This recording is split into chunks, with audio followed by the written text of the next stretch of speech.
ഓസ്കേഴ്സിൽ prediction ലിസ്റ്റിൽ ആദ്യം മുതൽ തന്നെ ഉണ്ടായിരുന്ന രണ്ട് സിനിമകൾ, ഒന്ന് സിന്നേഴ്സ്, മറ്റൊന്ന് വൺ ബാറ്റിൽ ആഫ്റ്റർ അനദർ. ഈ രണ്ട് സിനിമകളും തമ്മിലായിരിക്കും ഏറ്റവും കൂടുതൽ തല്ലുണ്ടാവുക എന്ന് പ്രതീക്ഷിച്ചെടുത്ത് അത് തന്നെ സംഭവിച്ചു എന്നുള്ളതാണ് പ്രതീക്ഷകളും പ്രഡിക്ഷൻസും ഏറ്റവും കൂടുതൽ ഉണ്ടായൊരു കാര്യം. എന്നാൽ അതിൽ നിന്നും വിപരീതമായി മികച്ച നടനായിട്ട് മൈക്കൽ ബി ജോർഡനാണ് ഇത്തവണത്തെ ഓസ്കർ വേദിയിൽ തിളങ്ങിയത്. രണ്ട് സൈഡിലായി ഇടതും വലതുമായിട്ട് ടിമോത്തി ഷമാലയും ഡിക്കാപ്രിയോയും ഉണ്ടായിരുന്നു. ഇരുവർക്കും അവാർഡ് കിട്ടുമെന്നുള്ള പ്രതീക്ഷയും ഉണ്ടായിരുന്നു. മാർട്ടി സുപ്രീം എന്ന സിനിമയിലൂടെ ടിമോത്തി ഷലാമെ മികച്ച നടനാകുമെന്ന് പലരും പ്രതീക്ഷിച്ചു. അതേപോലെ തന്നെ വൺ ബാറ്റിൽ ആഫ്റ്റർ അനദർ എന്ന ചിത്രത്തിലെ ഗംഭീരമായ പ്രകടനത്തോടെ ഡിക്കാപ്രിയോ വീണ്ടും ഒരു അവാർഡ് സ്വന്തമാക്കുമെന്ന് കരുതി. പക്ഷേ ആ ഓസ്കർ ഡിക്കാപ്രിയോയുടെ കൈകളിലേക്ക് എത്താൻ ഇനി ഡിക്കാപ്രിയോ എന്താണ് ചെയ്യേണ്ടതെന്ന് അദ്ദേഹത്തിന് അറിയില്ല. എത്രയോ തവണ നോമിനേഷൻ ലിസ്റ്റിൽ വന്നിട്ട് ആകെ ഒരു തവണ അദ്ദേഹം നേടിയതും ചരിത്രമായിരുന്നു. പക്ഷെ പിന്നീട് വീണ്ടും അദ്ദേഹം അത് കണ്ടിട്ടില്ല എന്നത് വേണം തന്നെ പറയാൻ. എന്തായാലും മൈക്കൽ ബി ജോർഡൻ മികച്ച നടനായി ദ സിന്നേഴ്സ് എന്ന സിനിമയിലൂടെ വെൽ ഡിസേർവ്ഡ് ആണ് എന്നതും പറയാതിരിക്കാൻ കഴിയില്ല. ടിമോത്തി ഷലമയുടെ കാര്യം പറയുമ്പോൾ പോലെ തന്നെയാണ് മാർട്ടി സുപ്രീമിൻ്റെ കാര്യവും പറയേണ്ടത്. 9 നോമിനേഷനാണ് മാർട്ടി സുപ്രീം എന്ന സിനിമയ്ക്ക് ഈ ഓസ്കർ വേദിയിലുണ്ടായിരുന്നത്. എന്നാൽ ഒരൊറ്റ നോമിനേഷൻ പോലും അവാർഡാക്കി മാറ്റാൻ ചിത്രത്തിന് കഴിഞ്ഞില്ല എന്നുള്ളത് നിരാശകരമായിട്ടുള്ള കാര്യമായിട്ട് ഈ ഓസ്കേഴ്സിൽ എടുത്തു പറയേണ്ടിയിരിക്കുന്നു. മൈക്കൽ ബി ജോർഡന്റെ കൈകളിലേക്ക് ആദ്യമാണ് ആ ഓസ്കർ അവാർഡ് തേടിയെത്തുന്നത്.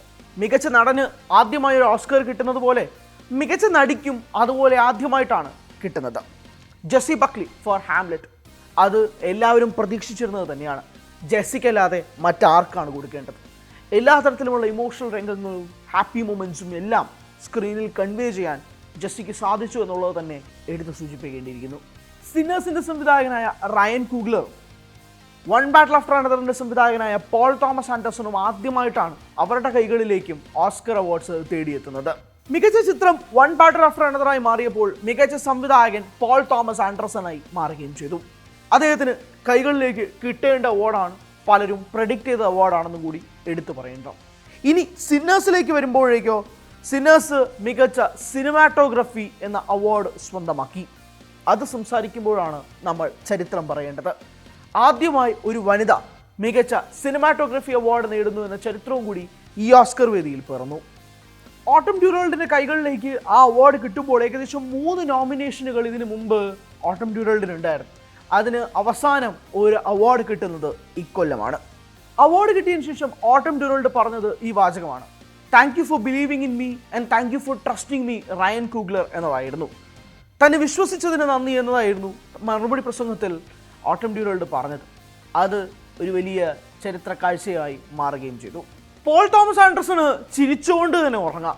6 അവാർഡുകളാണ് വൺ ബാറ്റിൽ ആഫ്റ്റർ അനദർ എന്ന ചിത്രം ഈ ഓസ്കർ വേദിയിലെത്തിയത്. ഒരു പക്ഷേ സിന്നേഴ്സിനായിരുന്നു ഏറ്റവും കൂടുതൽ നോമിനേഷൻ എങ്കിൽ പോലും തൂക്കിയെടുത്തത് വൺ ബാറ്റിൽ ആഫ്റ്റർ അനദർ എന്നത് പറയണം. അവിടെയാണ് ഈ പ്രഡിക്ഷനും പ്രോബബിലിറ്റിയും ഒക്കെ സാധാരണയായി ഓസ്കേഴ്സിൽ സംഭവിക്കുന്നതിൽ നിന്നും വിപരീതമായി ഇത്തവണത്തെ ഓസ്കേഴ്സിൽ സംഭവിച്ചതായിട്ട് തുടക്കത്തിൽ പറഞ്ഞതുപോലെ നടന്നത്. ബെസ്റ്റ് സപ്പോർട്ടിംഗ് ആക്ടറിനുള്ള 3ാമത്തെ ഓസ്കർ സീൻ പെന്നിന് കിട്ടിയെങ്കിൽ പോലും അദ്ദേഹം ഓസ്കർ വേദിയിൽ പോലും ഉണ്ടായിരുന്നില്ല. അത് കളക്ട് ചെയ്യാൻ വേണ്ടിയിട്ട് പോലും അദ്ദേഹം എത്തിയില്ല. അതും ഒരു ചരിത്രമാണ്. സാധാരണയായി അങ്ങനെ സംഭവിക്കാറില്ല. അതും ഇത്തവണ സംഭവിച്ചു. വെപ്പൺസ് എന്ന സിനിമയിലൂടെ എമി മെഡിഗനാണ് മികച്ച സഹനടിയായി തിരഞ്ഞെടുക്കപ്പെട്ടത്.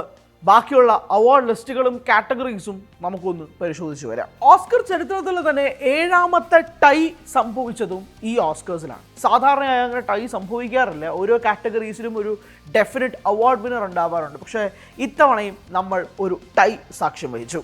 Best live action short film എന്ന കാറ്റഗറിയിലാണ് ആ ടൈ നടക്കുന്നത്. 2 people exchanging saliva and the singers എന്ന 2 ഷോർട്ട് ഫിലിമിനാണ് ഈ ഒരു അവാർഡ് സ്വന്തമാക്കുകയും അത് ടൈ ആയി മാറുകയും ചെയ്തു. ബെസ്റ്റ് ആനിമേറ്റഡ് ഫീച്ചർ ഫിലിമായിട്ട് K-pop ഡീമൺ ഹണ്ടേഴ്സും ബെസ്റ്റ് കോസ്റ്റ്യൂം ഡിസൈൻ ഫ്രാങ്കൻസ്റ്റീൻ എന്ന സിനിമയ്ക്കും കിട്ടുകയും ചെയ്തു. അതിൽ കേറ്റ് ഹോളിക്കാണ് അവാർഡ് കിട്ടുന്നത്. വെൽ ഡിസേർവിംഗ് എന്ന് ഫ്രാങ്കൻസ്റ്റൈൻ കണ്ട ആരും പറയുകയും ചെയ്യും. ബെസ്റ്റ് കാസ്റ്റിംഗ് ഡയറക്ടറായിട്ട് കസാൻഡ്രയെ തിരഞ്ഞെടുത്തു for One battle after Another. Best adapted screen പ്ലേയും Paul Thomas Anderson for One battle after Another. Best original screen play Ryan കൂഗ്ലർക്കാണ് അവാർഡ് കിട്ടിയത് ഫോർ സിന്നേഴ്സ്. അതോടൊപ്പം തന്നെ ബെസ്റ്റ് പ്രൊഡക്ഷൻ ഡിസൈനും ഫ്രാങ്കൻസ്റ്റീനാണ് കിട്ടുന്നത്. Best visual effects Avatar Fire and ആഷിന് കിട്ടി, which was not at all a surprise. പ്രതീക്ഷിച്ചതുപോലെ തന്നെയാണ്. Best documentary short film All the Empty റൂംസിനും കിട്ടി. Best documentary feature film Mister Nobody Against Putin സ്വന്തമാക്കിയപ്പോൾ best original score Ludwig Goransson സ്വന്തമാക്കി for Sinners. അവിടെയാണ് Hans സിമ്മറിനെ പൊട്ടിച്ചുകൊണ്ട് ലുഡ്വിഗ് ഗൊറാൻസോൺ തൻ്റെ 3ാമത്തെ ഓസ്കർ പുരസ്കാരം സ്വന്തമാക്കുന്നത് എന്നതും കൂടി എടുത്തു പറയണം. ഇപ്പോൾ അയാൾ വർക്ക് ചെയ്തുകൊണ്ടിരിക്കുന്നത് ഒഡീസി എന്ന നോളൻ്റെ സിനിമയ്ക്ക് വേണ്ടിയിട്ടാണ്. അതിൽ എന്താണ് സംഭവിക്കാൻ പോകുന്നത് എന്നുള്ളത് കാത്തിരുന്ന് കാണുകയാണ് പ്രേക്ഷകർ. ഒരുപാട് പ്രതീക്ഷയാണ് ലുഡ്വിഗിന് മേലുള്ളത്. ഈ അവാർഡ് അതിനും കൂടുതൽ തിളക്കമായി മാറുകയും ചെയ്യുന്നു. ബെസ്റ്റ് സൗണ്ട് F1-നാണ് കിട്ടുന്നത്. പ്രതീക്ഷിച്ചിരുന്നതാണ് F1-ന് സൗണ്ട് മേഖലയിൽ ഉറപ്പായിട്ടൊരു അവാർഡ് കിട്ടുമെന്ന്, അത് കിട്ടുകയും ചെയ്യുന്നു. ബെസ്റ്റ് എഡിറ്റിങ്ങും വൺ ബാറ്റിൽ ആഫ്റ്റർ അനദർ സ്വന്തമാക്കുകയും ചെയ്തു. ബെസ്റ്റ് സിനിമാറ്റോഗ്രഫിയാണ് നമ്മൾ പറഞ്ഞ പോലെ ആ ചരിത്രം വരുന്നത്, വിച്ച് വാസ് ഫോർ സിന്നേഴ്സ്.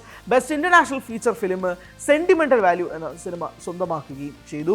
ഒരുപാട് അഭിപ്രായങ്ങൾ കിട്ടിയ സിനിമയായിരുന്നു. ബെസ്റ്റ് ഒറിജിനൽ സോങ് ഗോൾഡൻ എന്ന പാട്ടിന് വേണ്ടിയിട്ടാണ് K-pop demon hunters. Best directing Paul Thomas Anderson നേടുകയും ചെയ്തു. ഇതൊക്കെയാണ് ഏറ്റവും പ്രധാനപ്പെട്ട ഹൈലൈറ്റ്സ് ആൻഡ് അവാർഡ്സ്. അതിനകത്ത് കുറച്ച് ചരിത്രങ്ങൾ, കുറച്ച് മിസ്കാൽക്കുലേഷൻസ്, കുറച്ച് പ്രഡിക്ഷൻ തെറ്റിയത്, കുറച്ച് പ്രോബബിലിറ്റി തെറ്റിയത് എല്ലാം ഉണ്ടാവുകയും ചെയ്തു. എന്തായാലും ഇത്തവണത്തെ ഓസ്കേഴ്സും അതേ രീതിയിൽ തന്നെയാണ് പോയത്. ഒരു പക്ഷേ പ്രതീക്ഷ ഉണ്ടായിരുന്ന കുറച്ച് കാറ്റഗറീസിൽ അതുപോലെ കിട്ടി. എന്നാൽ മൊത്തത്തിൽ ഒരു ട്വിസ്റ്റ് ആൻഡ് ടേൺസ് ഉണ്ടായെന്ന് പറയുന്നതുമില്ല. പക്ഷേ 9 നോമിനേഷൻസ് സ്വന്തമാക്കിയ മാർട്ടി സുപ്രീം എന്ന സിനിമയ്ക്ക് ഒരു അവാർഡ് പോലും സ്വന്തമാക്കാൻ പറ്റാത്തത് ഒരു പക്ഷേ വലിയ ക്ഷീണം തന്നെയാണെന്നും എടുത്തു പറയേണ്ടി വരും ഇത്തവണത്തെ ഓസ്കേഴ്സ്. കൂടുതൽ വാർത്തകൾക്ക് News 18 Keralam YouTube channel subscribe ചെയ്യുക.